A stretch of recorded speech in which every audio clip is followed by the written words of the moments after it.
আমরা চাই বুঝাইতে, তারা বলো আসো খেলা হবে। গাধা এখন খেলার জিনিস না। কি বলে লাভ তুলার না, তোর ঘাম আটকায়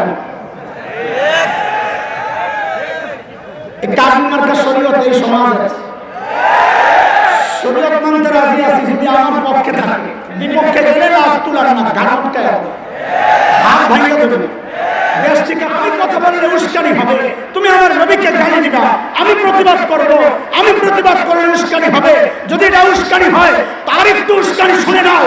আমার জীবন থাকতে আমার নবীকে কোনো কুলাঙ্গার গালি দিবে, খোদার কসম আমি বলি আমার সামনে যদি পড়ে আমি তার কওলা ফলায়া দিব।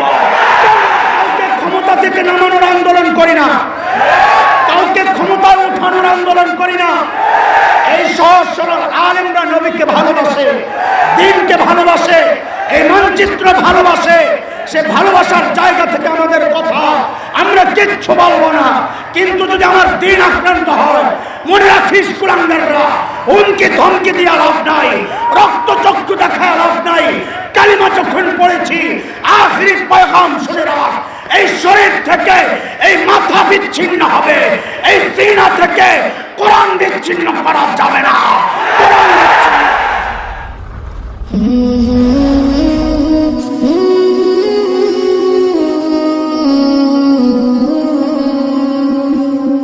لقد من الله على المؤمنين إذ بعث فيهم رسولا من أنفسهم يتلو عليهم آياته ويزكيهم ويعلمهم الكتاب والحكمة وإن كانوا من قبل لفي ضلال مبين.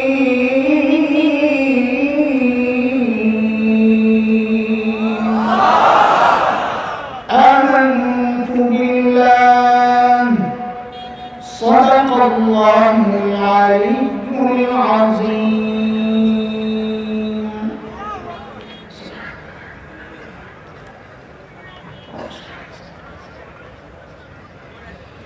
কালিয়াপুর উপজেলা ওলামা পরিষদ কর্তৃক আয়োজিত আজকের এই ইসলামী মহাসম্মেলনের চলতি অধিবেশনের সম্মানিত সভাপতি, উপস্থিত হাজরাতুল উলামায়ে কেরাম, মুরব্বিয়ান আযম, দূর দূরান্ত থেকে আগত ইসলাম প্রিয় সুধী সমাজ, প্রিয় ছাত্র ভাইয়েরা, যুবক বন্ধুরা, পর্দার আড়ালের মা ও বোন, আল্লাহ সুবহানাহু ওয়া তাআলার অশেষ মেহেরবানি, করুণা, দয়া, যে মহান মালিক লাখ কোটি মানুষ থেকে বাছাই করে দ্বীনি এই মজলিসে আমাকে আপনাকে একত্রিত করেছে, এটা মালিকের অনেক বড় দয়া আর করুণা। মালিক কোরআনুল কারীমের মধ্যে বলেছে, দিন মানা, দিন শেখা, দিন বুঝার জন্য আমি যার দিলটা খুলে দিই, দিন বুঝার মানসিকতা যাকে দান করি, ওই বান্দা সারাক্ষণ আমার স্পেশাল নূরের আওতায় থাকে। দুর্ভাগ্য তো তার জন্য যার দিল শক্ত, দিন বুঝতে চায় না, তাকে দিন বুঝায় একটা, বুঝে আরেকটা। হাজরাতুল উলামায়ে কেরাম বুঝায়, উলামায়ে কেরাম চায় বুঝাইতে, কিন্তু ওই পোড়া কপাল চায় খেলতে। কিন্তু কে বুঝাবে ভাই? বুঝার জিনিস বুঝতে হয়, বুঝার জিনিস খেলা যায়। আমরা চাই বুঝাইতে, তারা বলো আসো খেলা হবে। গাধা এখন খেলার জিনিস না, এটা তো বুঝার জিনিস। বুঝার জিনিস বুঝতে হয়, খেলার জিনিস খেলতে হয়। এই বোধটুকু নয়। আল্লাহ বলেন এইরকম অবস্থা যাদের, তারা স্পষ্ট গুমরাহিতে নিমজ্জিত। সূরা জুমার আয়াত নম্বর 22 রব্বে কারীম বলেন, আফামান শারাহা আল্লাহু সাদরাহু লিল ইসলাম ফাহুয়া আলা নূরিন মির রাব্বিহি ফাওয়াইলুন ওয়াইলুল লিল কাসিয়াতি কুলুবুহুম মিন যিকরিল্লাহ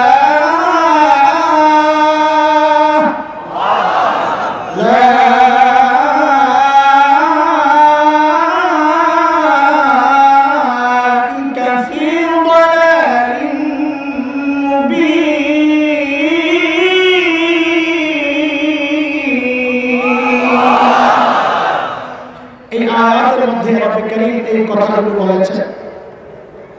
মুহতারাম হাজিরিন, আমার হাতে সময় খুব কম, আমি গাড়ি মিস করেছি। আসরের পরে ছিল আমার গাড়ি মিস করেছি। এখন অনেক দূরে যেতে হবে, এই জন্য সময় কম। খুব অল্প সময়ের মধ্যে কিছু কথা সময় বিদায় নেব ইনশাআল্লাহ। আল্লাহ যদি পরিবেশ সব ঠিকঠাক রাখে, গজবের বৃষ্টি যদি না আসে, তো ইনশাআল্লাহ এটা পোষায় যাবে রাতে ইনশাআল্লাহ। আপনি জানেন না মনে হয়, বুঝছি জানেন না। আচ্ছা ঠিক আছে, বলেন আল্লাহ আমাদেরকে কত নিয়ামত দিয়েছে। কত সূরা নাহল, সূরা ইব্রাহিম, দুই সূরায় আল্লাহ এই কথাটা বলেছেন।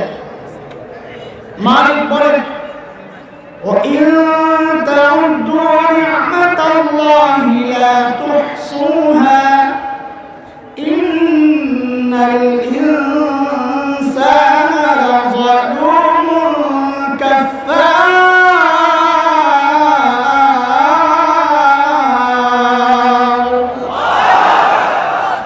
যতই গণনা শেষ করতে পারো আলহামদুলিল্লাহ।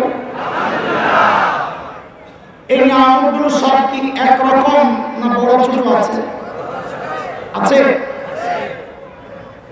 দুইটা নিয়ামত অন্যতম সেরা বড় নিয়ামত। কিভাবে বুঝলাম? আল্লাহ তো বলেন নাই যে এটা বড় নিয়ামত, এটা ছোট নিয়ামত। কোরআনের বর্ণনা ভঙ্গি দেখে মুফাসসিররা এটা বের করেছে। দুইটা নিয়ামতের ক্ষেত্রে আল্লাহ শব্দ মান ব্যবহার করেছেন। মান আলেমরা বুঝবেন, মান মানে খোটা দেওয়া।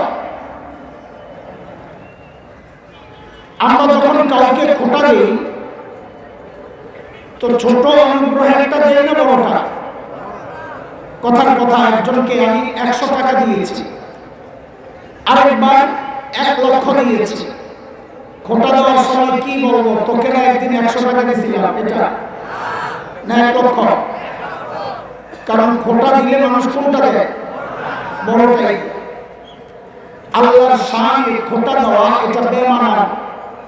এই জন্য আমরা বলবো আল্লাহ অনুগ্রহ প্রকাশ করেছেন দুইটা নিয়ামতের ক্ষেত্রে মান ব্যবহার করে। মুফাসসিররা বলেন বুঝা গেল ওই দুইটা নিয়ামত বান্দার জন্য আল্লাহর পক্ষে সবচেয়ে বড় নিয়ামত। 1 নম্বর সূরা হুজুরাতের শেষ দিকে আসছে, শেষ আয়াতের আগের আয়াত। মালিক বলছেন يَمُنُّونَ عَلَيْكَ أَنْ أَسْلَمُوا قُلْ لَا تَمُنُّوا عَلَيَّ إِسْلَامَكُمْ بَلِ اللَّهُ يَمُنُّ عَلَيْكُمْ أَنْ هَدَاكُمْ لِلْإِيمَانِ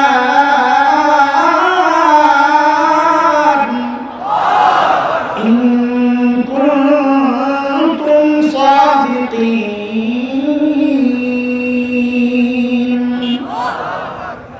আল্লাহ বলেন, আমি আয়াতের তরজমা যাচ্ছি না, সহজ কথা বলে দিচ্ছি। আল্লাহ বলছেন বান্দা, ঈমানের নিয়ামত তোমার জন্য আমার পক্ষ থেকে সবচেয়ে বড় একটা নিয়ামত। 2 নম্বর নিয়ামত,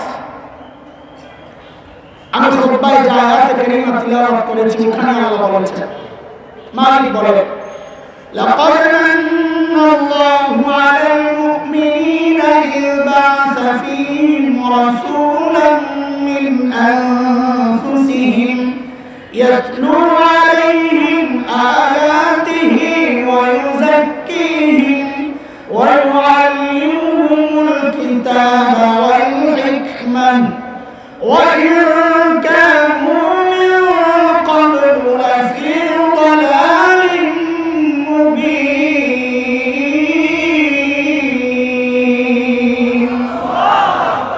এই আয়াতের মধ্যে আল্লাহ বলছেন শ্রেষ্ঠ রাসূলকে তোমাদের রাসূল বানায়া আমি তোমাদের উপর আরেকটা বড় নিয়ামত দান করেছি শিক্ষক হিসেবে। খুব মনোযোগ লাগবে, একটু সূক্ষ্ম কথা এখানে বলবো ইনশাআল্লাহ। শিক্ষক হিসেবে আল্লাহ তাআলা নবী আলাইহিস সালামকে আমাদেরকে দান করেছেন, এটা আমাদের জন্য বড় ধরনের ভাগ্য, আমাদের কপাল। আলহামদুলিল্লাহ বলেন। কেন?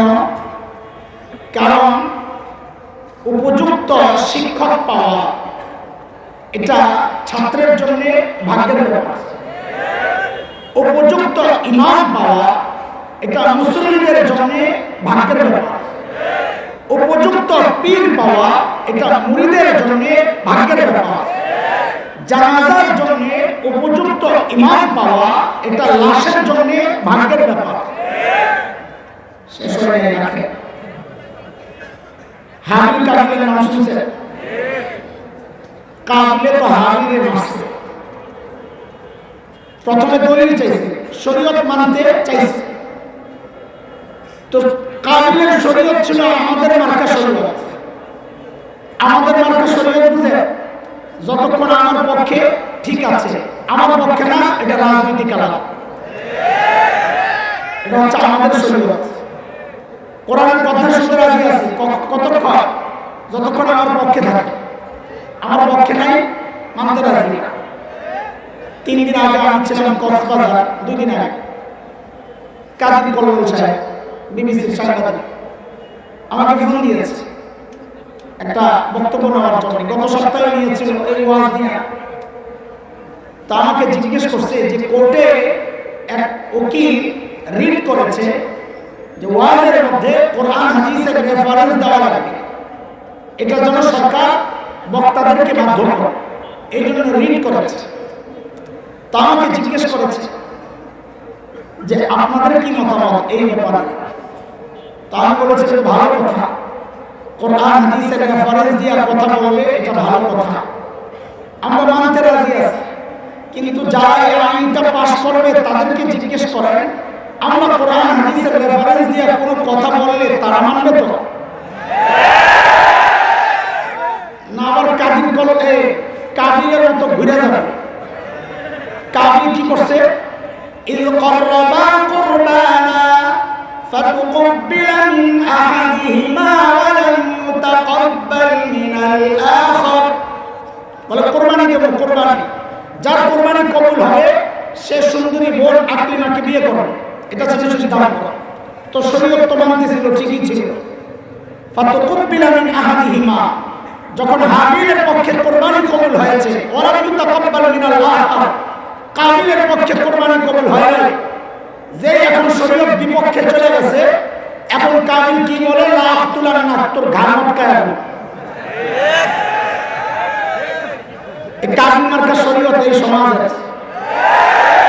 শরীয়ত মানতে রাজি আছি যদি আমার পক্ষে থাকে, বিপক্ষে গেলে লা আক্তুলান না, ঘাড় মটকায় দেব, হাত ভাঙিয়ে দেব, দেশ থেকে তাড়িয়ে দেব।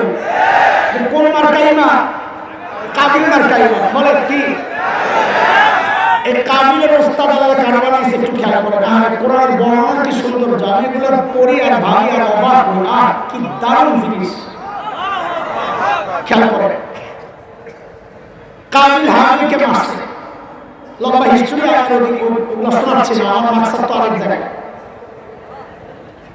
মাইয়া এখন চুপচাপ বয়ে চিন্তা করতেছে, হ্যাঁ মারলাম তো এখন করুন কি? কারণ এর আগে কেউ মরে নাই, লাশ কি করে জানে না, ভাজা করে খায় না কি করে না কি কিছু বুঝে না, বয়া বয়া চিন্তা করতেছে কি করবো। আল্লাহ তাআলা একটা কৌয়া পাঠাইছেন। কৌয়া বলেন কি? কাকনা বলে। কারণ কাকের চেয়ে আমার কাছে কৌয়ার মধ্যে খোসাটা একটু বেশি মনে হয়। আল্লাহ কৌয়া পাঠাইছেন। ফাবাআসাল্লাহু গুরাবা ইয়াবহাসু ফিল আরদি লিয়ুরিয়াহু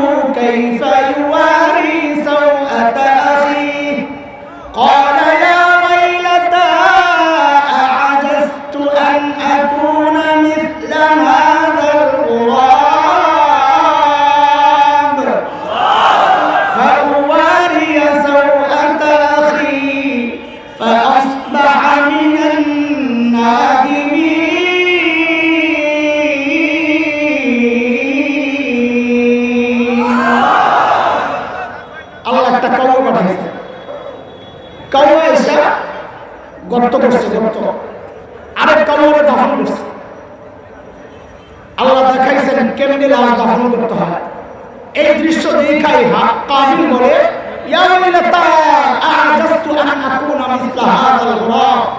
হায় রে, এক কাউয়ারের লজ্জাও আমার নাই, লাশ দাফন করা আমাকে কাউয়ার থেকে শিখতে হইল, লজ্জা পেয়ে গেছে। বিষয়টা সামনে আগা।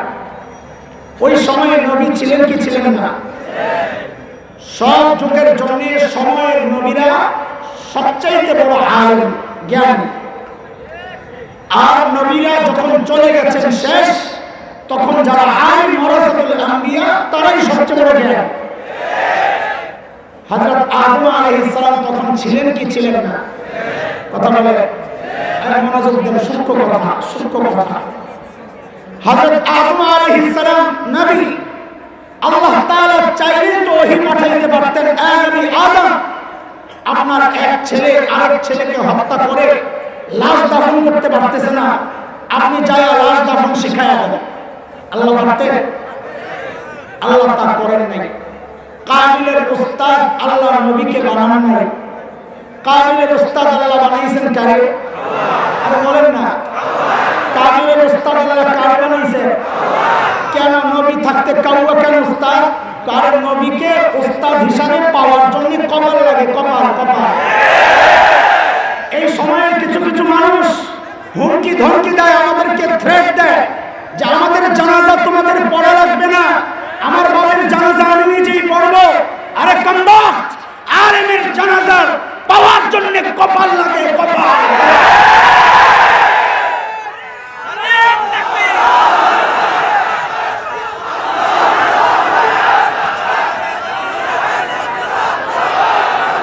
শিক্ষক হিসাবে আলেম পাওয়া, পীর হিসাবে হক্কানি আলেমকে পাওয়া, ইমাম হিসাবে হক্কানি আলেম পাওয়া, জানাজার জন্য হক্কানি আলেম পাওয়ার জন্য কপাল লাগে।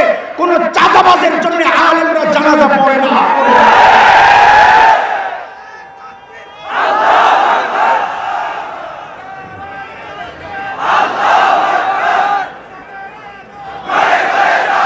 মুহতারাম হাজিরিন, আজকে আমার নবীর একটু শান শোনাবো। শান, কত বড় নিয়ামত আল্লাহ দিয়েছেন, কত বড় নিয়ামত। আমার হাতে তো সময় খুবই কম, আপনারা ডিস্টার্ব করলে আমার কথা হয়ে যাবে। একটু মনোযোগ লাগবে কথা শুনতে, পুরো পুরো কথা না, একটা নির্দিষ্ট টার্গেটে কথা বলবো ইনশাআল্লাহ। দেখেন, কে কি মাকসাদে বয়ান করে আমার জানি না, কিন্তু আমরা কিছু মানুষ বয়ানের একটা টার্গেট ঠিক করছে, সেটা হচ্ছে উম্মাহকে জানাবো, উম্মাহকে জানাবো। পাহারাদারের কাজ, ঘরের আশেপাশে ডাকাত ঘুরতেছে, এখন আমি একা সামলাইতে পারবো না, ডাকাত বড় শক্তিশালী, এই জন্য উম্মাহকে জাগাবো। এই জাগানোর জন্য এই ময়দানে আসা, হয় তারা আখিরাত বরবাদ হচ্ছে অথবা দুনিয়া বরবাদ হচ্ছে। যদি আমরা দেখি দেশের স্বাধীনতা বিপন্ন, তাইলে আমরা কথা বলবো। যদি দেখি দিন বিপন্ন, তাইলে আমরা কথা বলবো। এটা আমার কাজ। আমাকে ওই কাহিনী বললেন সাহেব জিজ্ঞেস করছে, আপনারা বয়ানে খালি উস্কানিমূলক কথা বলেন কেন? তা আমি বলি, উস্কানি কারা বলে আগে ওটা ঠিক করেন। কারণ বহুদিন পর্যন্ত আমি দেখছি খালি খালি বলে যে রাজনৈতিক আলাপ চলবে না। বহু ইমামের চাকরি গেছে রাজনৈতিক আলাপের জন্য। খবর নিয়ে দেখি রাজনীতির আলাপ কি, কি আলাপটা করলে রাজনীতির আলাপ। আমি তো ক্ষমতায় যেতে রাজি না। আমার যদি দৈরাই বলে কেউ আপনার এমপি বানাবো, আমি বলে মাফ চাই, এই কাজ আমার দ্বারা হবে না। আমি চুপচাপ আসছি, ভালো আছি, আজের একটা আমার নয়। আমি ময়দানে যাবো ইনশাআল্লাহ, এটা আমার টার্গেট। আমার সংসদে যাওয়া আমার টার্গেট না। আমি চাই আমার মৃত্যু এই অবস্থায় হোক, যে সংসদের সামনে আমার জানাজা হবে এমপি সাহেব, এটা আমি চাই না। আমি চাই আমার মৃত্যু এই অবস্থায় হবে যে আমার লাশ খুঁজে পাওয়া যাবে, টুকরা টুকরা হয়ে বিচ্ছিন্ন হয়ে ময়দানে ছিটায়া থাকবে। আমি চাই আমার ওই মৃত্যু।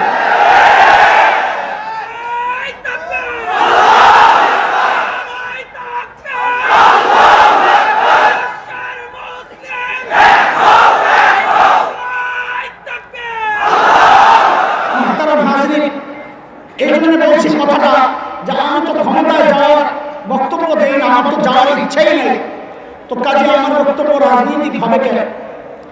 তো অনেক চিন্তা করছি, পরে বুঝছি আরে রাজনীতি মানে আমরা যেটা মনে করছি এটা না। রাজনৈতিক বক্তব্য হইল আমি সুদের বিরুদ্ধে বললাম, পাশে একজন বসা ছিল সুদ খায়, এই দেখছে এর বিরুদ্ধে যায়, লাভ দিয়ে দাঁড়াইছে, রাজনৈতিক বক্তব্য চলবে না। আমি ঘুষের বিরুদ্ধে বললাম, পাশে একজনের ঘুষ খায়, এমন করছে এর বিরুদ্ধে বলছি, লাভ দিয়ে দাঁড়ায়, রাজনৈতিক আলাপ চলবে না। তা আমাকে জিজ্ঞেস করছে আপনারা উস্কানিমূলক কথা বলেন কেন? তাহলে উস্কানি না, সমাজের অসঙ্গতি আঙ্গুল দিয়ে ধরায় দেওয়া এটা আমার জিম্মাদারি। তুমি আকাম কুকাম করবা, আমি বলতেও পারবো না। তুমি আমাকে মারতে চাইবা, আমি নড়াচড়া করতে পারবো না। আরে ভাই উস্কানি কোনটাকে বলে? হ্যাঁ, সাম্প্রদায়িক উস্কানি কোনটাকে বলে? আমার দিন নিয়ে তুমি কথা বলবা, আমি চুপ থাকবো, আমি কথা বললে উস্কানি হবে। তুমি আমার নবীকে গালি দিবা, আমি প্রতিবাদ করব, আমি প্রতিবাদ করলে উস্কানি হবে। যদি এটা উস্কানি হয় তার একটু উস্কানি শুনে নাও। আমার জীবন থাকতে আমার নবীকে কোনো কুলাঙ্গার গালি দিবে, খোদার কসম আমি বলি আমার সামনে যদি পড়ে আমি তার কওলা ফলায়া দিব।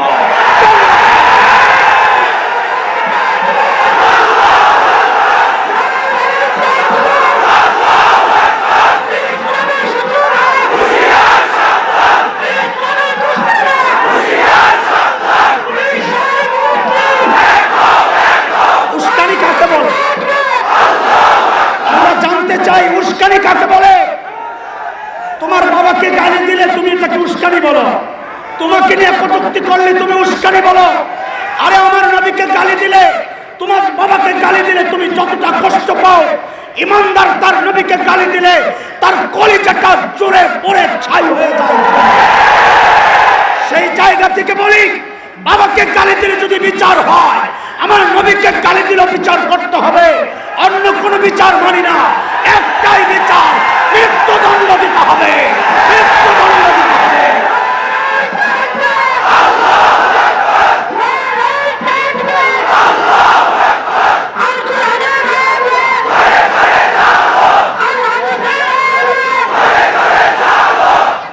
আমরা তো কাউকে ক্ষমতা থেকে নামানোর আন্দোলন করি না, কথা বলে জবাব দেন। আমরা কাউকে ক্ষমতা থেকে নামানোর আন্দোলন করি না, কাউকে ক্ষমতা উঠানোর আন্দোলন করি না। এই সহজ সরল আলেমরা নবীকে ভালোবাসে, দ্বীনকে ভালোবাসে, এই মানচিত্র ভালোবাসে।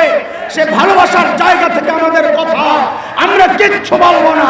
কিন্তু যদি আমার দ্বীন আক্রান্ত হয়, মনে রাখিস কুলাঙ্গাররা, হুমকি ধমকি দিয়ে লাভ নাই, রক্ত চক্ষু দেখায় লাভ নাই। কালিমা যখন পড়েছি, আখিরি পয়গাম শুনে রাখ, এই শরীর থেকে এই মাথা বিচ্ছিন্ন হবে, এই সিনা থেকে কোরআন বিচ্ছিন্ন করা যাবে না। কোরআন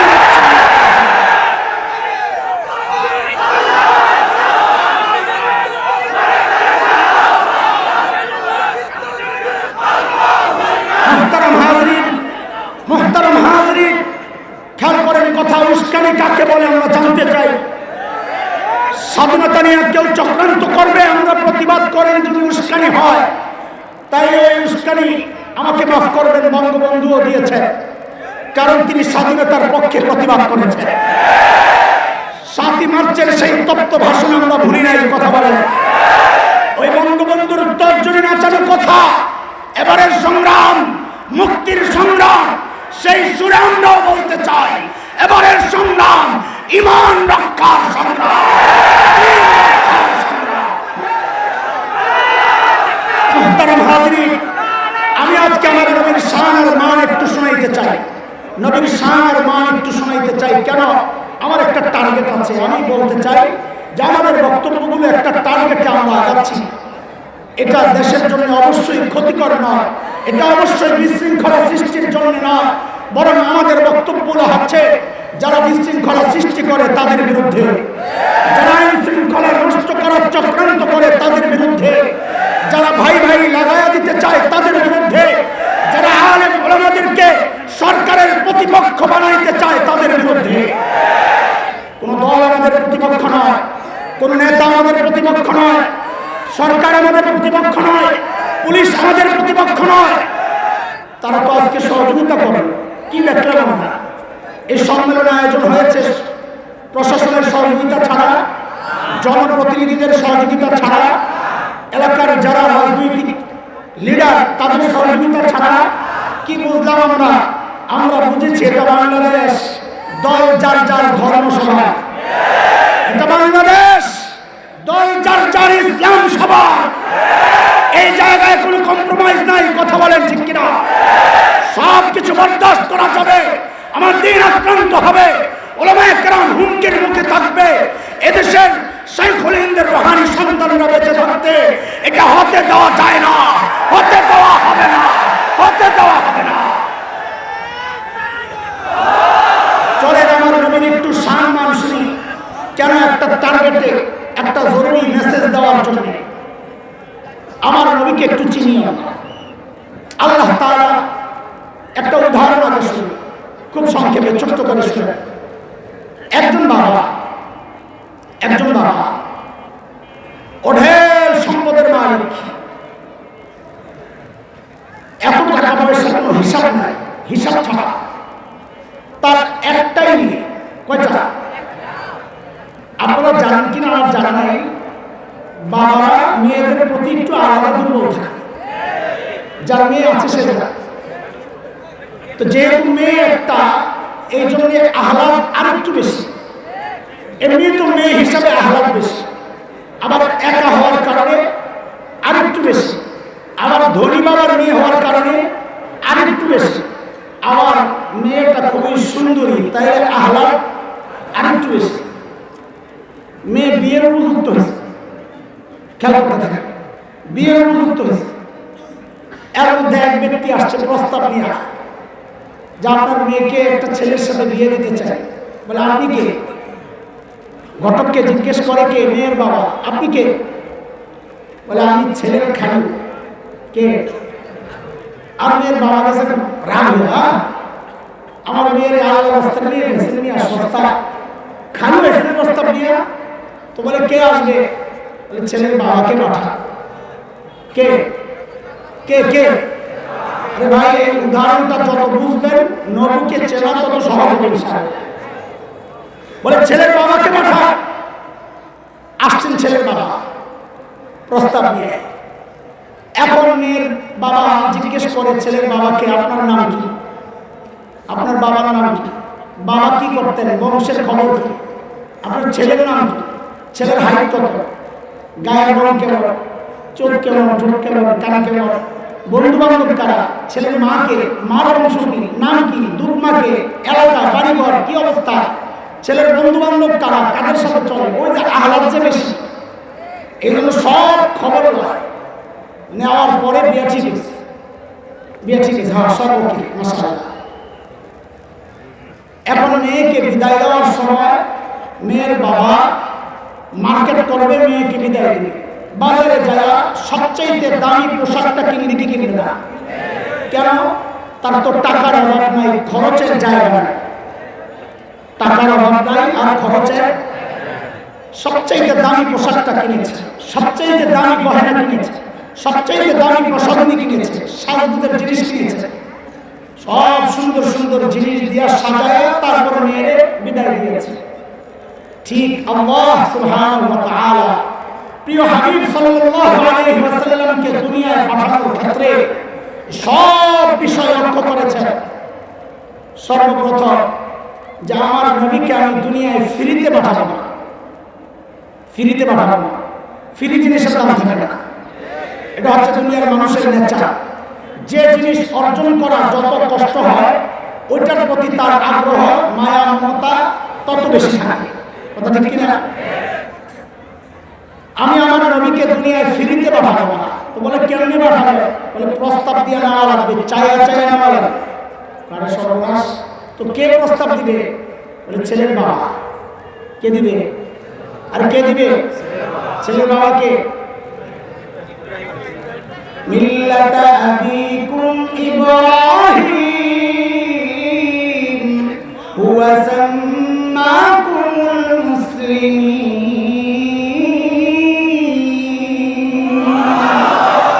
ছেলের বাবাকে। খলিল ইব্রাহিম যখন বাইতুল্লাহ বানান, আল্লাহ খলিলের দিলের মধ্যে এই কথা ঢেলে দিয়েছে, খলিল আমার এত দামি একটা কাজ আপনি করেছেন খলিল, আমি আপনাকে আপনাকে একটা পুরস্কার দিতে চাই, চান আপনি আমার কাছে কি চাইবেন চান? খলিল চিন্তা করেছেন সারা জীবন আল্লাহর কাছে চেয়ে চেয়ে পাইলাম যাবিহুল্লাহ জামজামওয়ালা ইসমাঈল। এইবার যেহেতু সুযোগ পেয়ে গেছি, এইবার আর ছোট ছোট কিছু চাইব না, এইবার আল্লাহর কাছে খলিল চাই অবশ্যই, আল্লাহ আমি এইবার চাই আপনার কাছে কাউসারওয়ালা। কোরআনের কথা, রব্বানা ওয়াবা'থ ফীহিম রাসূলান মিনহুম ইয়াতলু আলাইহিম আয়াতিক ওয়া ইউআল্লিমুহুমুল কিতাবা ওয়াল হিকমা ওয়া ইউযাক্কিহিম ইন্নাকা আনতাল আজিজুল হাকীম।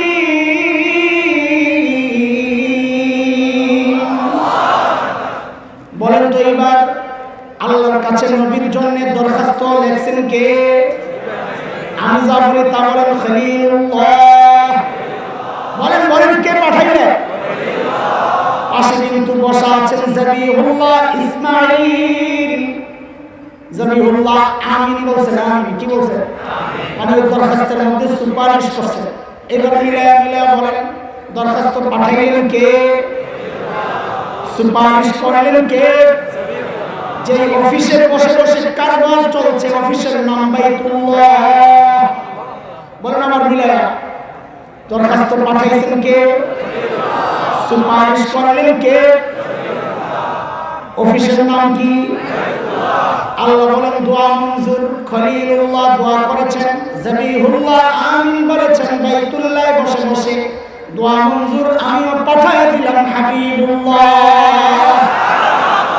যান যান রাখেন রাখেন, যাই না একটু দাঁড়া। বলে কেন?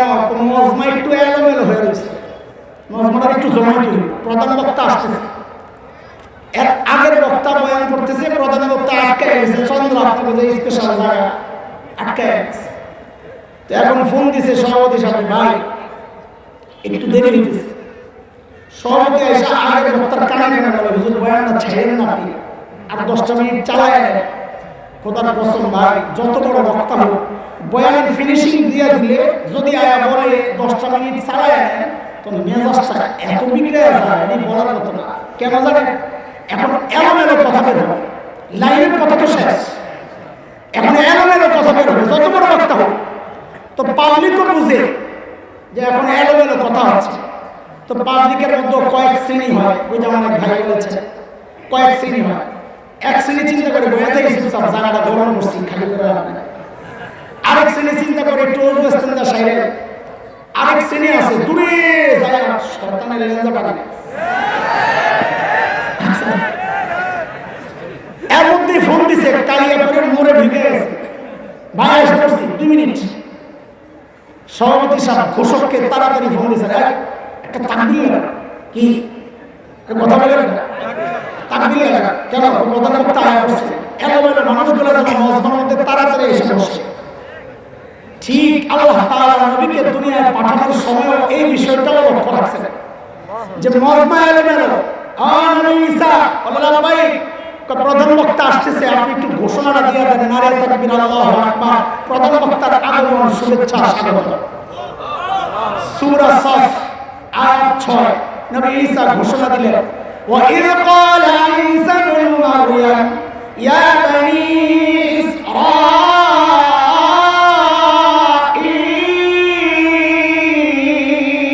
ইসরাঈল। ঘোষণার দুইটা কথা। এক নম্বর, ইন্নী রাসূলুল্লাহি ইলাইকুম মুসাদ্দিকান লিমা বাইনা ইয়াদাইয়া মিনাত তাওরাত। 2 নম্বর, ওয়া মুবাশশিরান বিরাসূলিন ইয়াতি মিন বা'দি ইসমিহি আহমদ। ঘোষণার কথা কয়টা? বলেন তো কয়টা? আচ্ছা, এখানে আপনাদেরকে একটা প্রশ্ন করি, আপনারা জানেন কিনা দেখি। কিয়ামতের আগে হযরত ঈসা আলাইহিস সালাম দুনিয়ায় আবার আসবেন কিনা? কেন আসবেন জানেন? হ্যাঁ, আচ্ছা আচ্ছা, মাশাআল্লাহ। মুহাক্কিকরা অনেক কারণ বলেছে, এর মধ্যে একটা কারণ যেটা আপনারা জানেন, হযরত ঈসা আলাইহিস সালাম আল্লাহর কাছে দোয়া করছেন, ওই শুনছেন আল্লাহর কাছ থেকে যে আখিরি পয়গম্বরের উম্মতের অনেক দাম। তো হযরত ঈসার মনে মনে শখ জাগছে, আল্লাহ আমারও যদি আখিরি পয়গম্বরের উম্মত বানায়া দুনিয়ায় পাঠাইতেন। আল্লাহ আকবার তো বলতেছে, কিন্তু খ্রিস্টানরা এগুলার নিয়ে আবার পেশাল করে। এই পেশাল হল করাও আবার আমাদেরই কাজ, কোনো অস্পষ্টতা থাকবে না। যত পেঁচিদা কথা আছে এগুলোর জবাব উলামায়ে কেরাম আপনাদেরকে দিতে প্রস্তুত। সময় পাই না আমরা, করব কি, কয়টা সামলাবো? প্রশ্ন জাগে, আহলুস সুন্নাহ ওয়াল জামাতের আকীদা হচ্ছে সমস্ত মাখলুকের মধ্যে নবুয়তের মর্যাদা সর্বোচ্চ। কোথায়? সর্বোচ্চ। ফেরেশতাদের চেয়ে নবীরা বেশি দামি। হযরতে ঈসা আলাইহিস সালাম নবী কিনা? তো নবীর মর্যাদা তো সবচেয়ে বেশি। হযরতে ঈসা উম্মতের প্রশংসা শুনি না, তার চেয়ে নিচের মর্যাদা। আখিরি পয়গম্বরের উম্মত হতে চাইলেন মানে এমপি সাহেব চেয়ারম্যান হতে। কথাটা হাস্যকর না? বলেন না, আরে কথাটা হাস্যকর না? নবী যদি উম্মত হতে চায় তো যারা এমপি সাহেব কি হইতে চাইছে? এই কথাটা হাস্যকর কিনা? খ্রিস্টানরা প্রশ্ন করে, তোমরা নবী কথাটা ঠিক কয় নাই, যদি ঠিক বলে থাকে তো তোমরা আকীদা ঠিক করো। ওই যে বলো সব নবীদের মর্যাদা উম্মতের চেয়ে দামি, কই নবী ঈসা কম মর্যাদার উম্মত হতে চাইলেন কি জন্য? বুঝা গেল তোমার নবী মিথ্যা বলছেন। ঘটনাটা কি আসলে? ঘটনাটা হলো কি, আমরা ঢাকাইয়ারা আমরা বিরিয়ানির পাগল। ওই যে পুরান ঢাকায় গেলে দেখবেন আপনার এলাকায় যে কটা মুদি দোকান আছে তার চেয়ে বহুগুণ বেশি বিরিয়ানির দোকান আছে।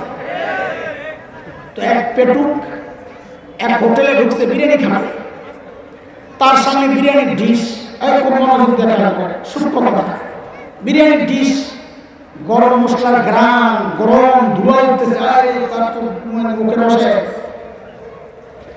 এর মধ্যে হোটেলের একটা ছেলে এসে বলে কি, স্যার আমাদের হোটেলের একটা স্পেশাল চাটনি আছে, দেবো স্যার? দাও দাও। আচ্ছা বলেন আপনারা, এই যে চাটনি চাইলো, চাটনির দাম বেশি না বিরিয়ানির দাম বেশি? বলেন না, বুঝলেন নাই? বিরিয়ানির দাম বেশি না চাটনির দাম বেশি? তাই এই লোক যে চাটনি চাইছে কি বিরিয়ানি বাদ দিয়া, না বিরিয়ানির স্বাদ বাড়ানোর জন্য চাটনি চাইছে, না বিরিয়ানি বাদ দিয়া বসে বসে চাটনি খাবে? হযরত ঈসা আলাইহিস সালাম নবুয়তের বিরিয়ানির ডিশ সামনে আল্লাহ জানাইলেন, নবী ঈসা আখিরি পয়গম্বরের উম্মতের চাটনি কিন্তু খুব দামি মজা। তো হযরত ঈসা কি বলেন, আল্লাহ দেন না আখিরি পয়গম্বরের উম্মতের একটু চাটনি, আমার নবুয়তের বিরিয়ানির স্বাদটা একটু বাড়ায় দেন। ঠিক আছে কথা? আচ্ছা, এটা একটা কারণ হযরত ঈসা কিয়ামতের আগে আবার আসবে। আরেকটা কারণ হলো মাহফিলের সিস্টেম হচ্ছে, যিনি ঘোষক থাকে মাহফিল শেষ হলে তিনি আবার মাইকটা হাতে নেন, মাইকটা হাতে নিয়ে বলে আজকের মতো মাহফিল এখানে সমাপ্ত, আবার দেখা হবে, বলে কিনা?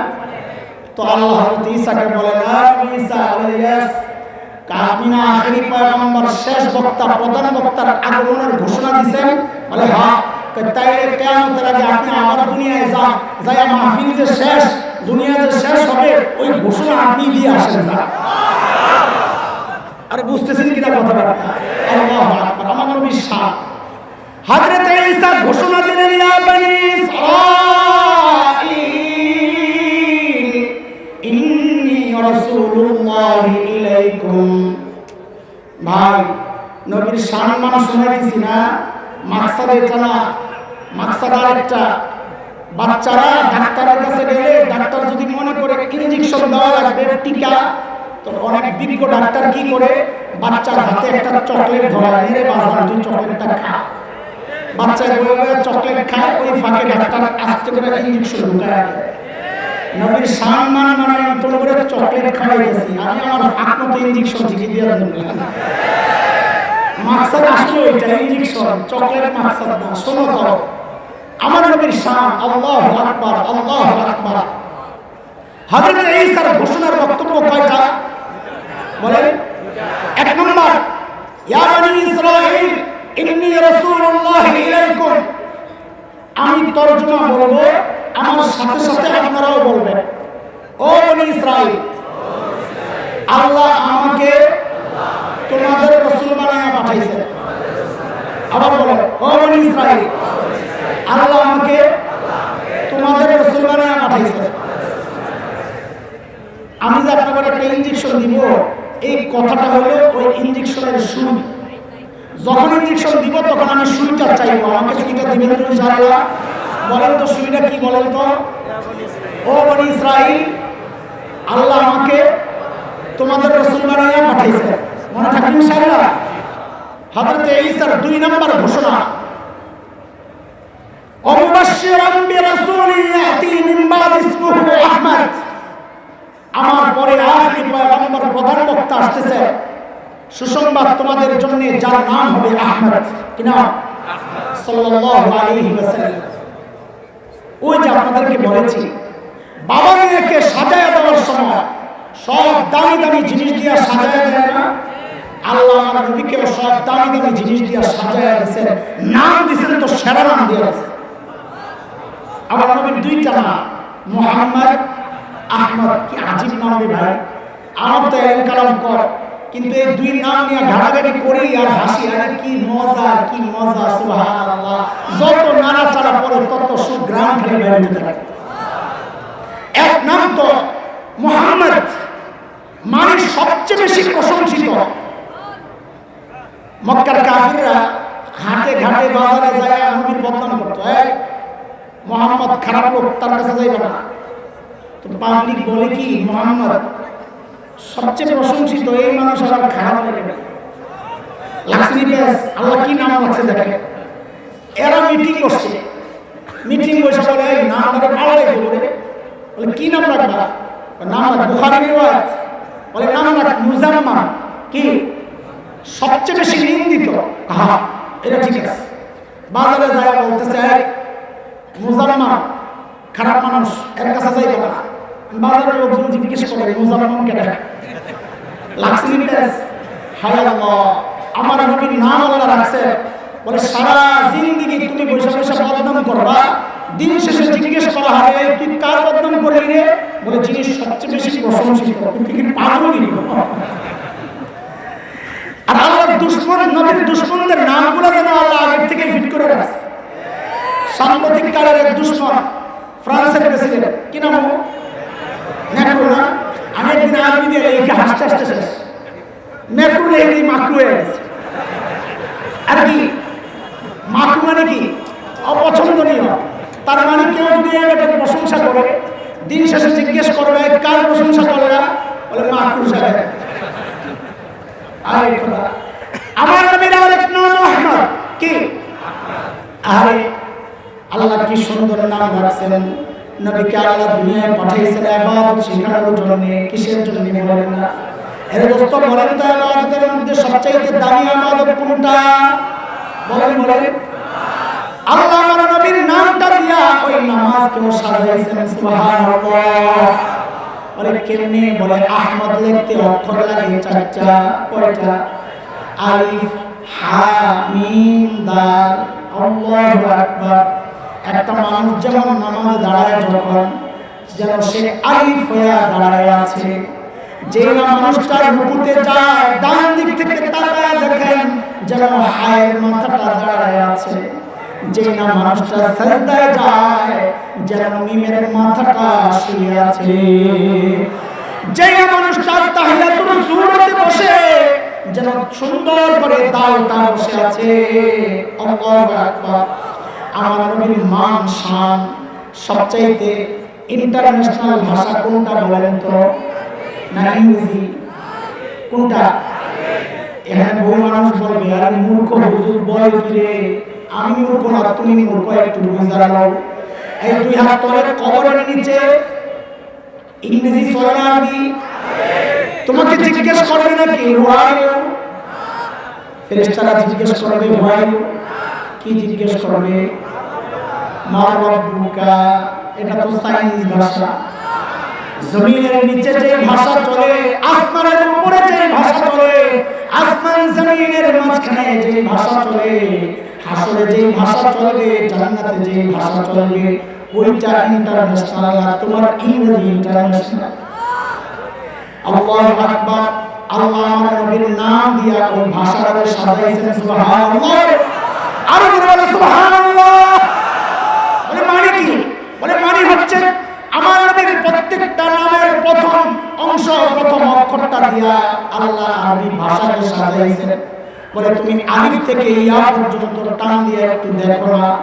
তুমি যদি আলিফকে টান দাও আমার নবী আহমদ, তুমি যদি বাকে টান দাও আমার নবী বাশীর, তুমি যদি তাকে টান দাও আমার নবী তাকি, সবচেয়ে বড় মুত্তাকি, তুমি যদি তাকে টান দাও আমার নবী as-সাকিব, ধ্রুবতারা যার সাথে কারো তুলনা নাই, তুমি যদি জিনকে টান দাও আমার নবী জামিল, সবচেয়ে সুন্দর, তুমি যদি হাকে টান দাও আমার নবী হাদ, সবচেয়ে বড় প্রশংসাকারী, সবচেয়ে বেশি প্রশংসিত, তুমি যদি হাকে টান দাও আমার নবী খাতামুন নবীয়্যিন, তুমি যদি দালকে টান দাও আমার নবী দাঈয়ান ইলাল্লাহি বিইذনি, তুমি যদি জাকে টান দাও আমার নবী যাকি, সবচেয়ে বড় মেধাবী, তুমি যদি রাকে টান দাও আমার নবী রাহমাতুল লিল আলামিন, তুমি যদি যাকে টান দাও আমার নবী যায়িরুল জান্নাহ, দুনিয়া থেকে জান্নাত ভ্রমণ করে আসে, তুমি যদি সিনকে টান দাও আমার নবী সাইয়্যিদুল বাশার, আমার নবী সাকি কাউসার, তুমি যদি শিনকে টান দাও আমার নবী শাফিউল মুজনিবিন, তুমি যদি সাদকে টান দাও আমার নবী সামিউল্লাহ, তুমি যদি দালকে টান দাও আমার নবী দামিন উম্মতের জিম্মাদার, তুমি যদি তাকে টান দাও আমার নবী তাইয়্যিব তাহির, তুমি যদি যাকে টান দাও আমার নবী যাহির লাইসাল বাতিল, বেদাতিরা বলে নবী যাহির জানে গায়েব জানে না, না, একমাত্র গায়েব জাননে ওয়ালা কে? তুমি যদি আইনকে টান দাও আমার নবী আব্দুল্লাহ, তুমি যদি গায়বকে টান দাও, গায়ব মানে হুজুর আত্মমর্যাদা, নবী বলেছেন আনা আবিয়ার মিনকুম, তোমাদের মধ্যে সবচেয়ে বেশি আত্মমর্যাদা আমার। তুমি যদি ফাকে টান দাও আমার নবী ফারিক বাইনাল হাক্কি ওয়াল বাতিল, হক বাতিলের চূড়ান্ত পার্থক্যকারী, তুমি যদি কাফকে টান দাও আমার নবী কারিউল কোরআন, দুনিয়ার সবচেয়ে প্রথম সর্বপ্রথম কোরআনের তিলাওয়াত করানোওয়ালা, তুমি যদি কাফকে টান দাও আমার নবী কাফিরুল উম্মাহ, আল্লাহর আদালতে উম্মতের পক্ষে কথা বলবেন, তুমি যদি লামকে টান দাও আমার নবী লাঈনুশ শাইতান, শয়তানের সবচেয়ে বড় নিন্দাকারী, তুমি যদি মিমকে টান দাও আমার নবী মুহাম্মদ, আমার নবী মাহবুব, আমার নবী মনসুর, আমার নবী মুজাম্মিল, আমার নবী মুদ্দাসসির, আমার নবী মুস্তাফা সাল্লাল্লাহু আলাইহি ওয়াসাল্লাম, তুমি যদি ওয়াওকে টান দাও আমার নবী ওয়াকিল, তুমি যদি নুনকে টান দাও আমার নবী নাযীর, তুমি যদি হাকে টান দাও আমার নবী হাদিল আলাম, তুমি যদি হামজাকে টান দাও আমার নবী আল আমিন, তুমি যদি ইয়াকে টান দাও আরে মালিক কত মায়া করে ডাক দিয়েছেন ইয়াসিন। আরে দোস্ত নবী চিনছো? কিছুই চিনো না। বলে চিনি হুজুর।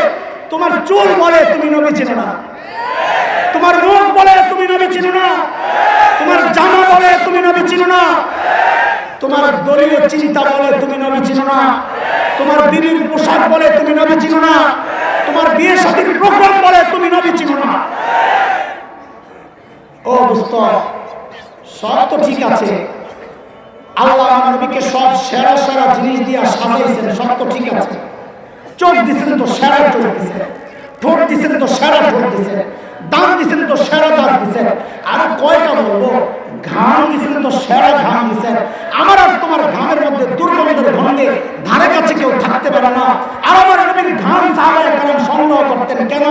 কোন প্রোগ্রাম আসলে একটু বাইর করে দিতেন, পুরা অনুষ্ঠানটা সুঘ্রাণে মঙ্গল করতে হবে। সব ঠিক আছে, কিন্তু একটা জায়গায় এখানে একটু ঝামেলা, এটাই মূল কথা। আজান কয়টা বন্ধ করে দিতে পরে চলবে আর কিছু, কিন্তু আমার তো চলবে।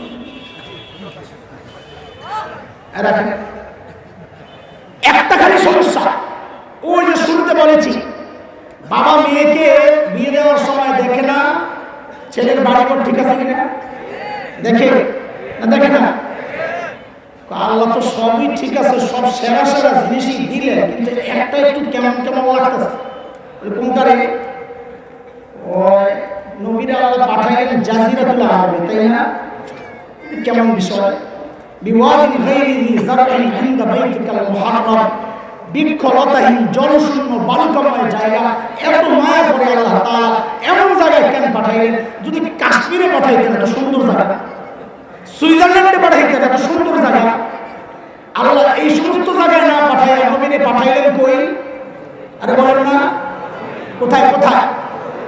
এটা হলো পয়েন্ট আজকের বয়ানের, এটাই হলো আমার ইনজেকশন। খেয়াল করেন, একটু মনোযোগ আছে। একটা জরুরি মেসেজ আপনাদেরকে দিব ইনশাআল্লাহ, মনোযোগ থাকলে বুঝবেন। শুধু আলেমদের ব্যাপার না, এটা এটা সব মানুষের, সমস্ত বাংলাদেশিদের ব্যাপার। এটা একটু মনোযোগ দিয়ে শুনে। আল্লাহ নবীকে পাঠাইছেন কই? বলেন কোথায়? জাজিরাতুল আরব, মানে আরব দ্বীপ।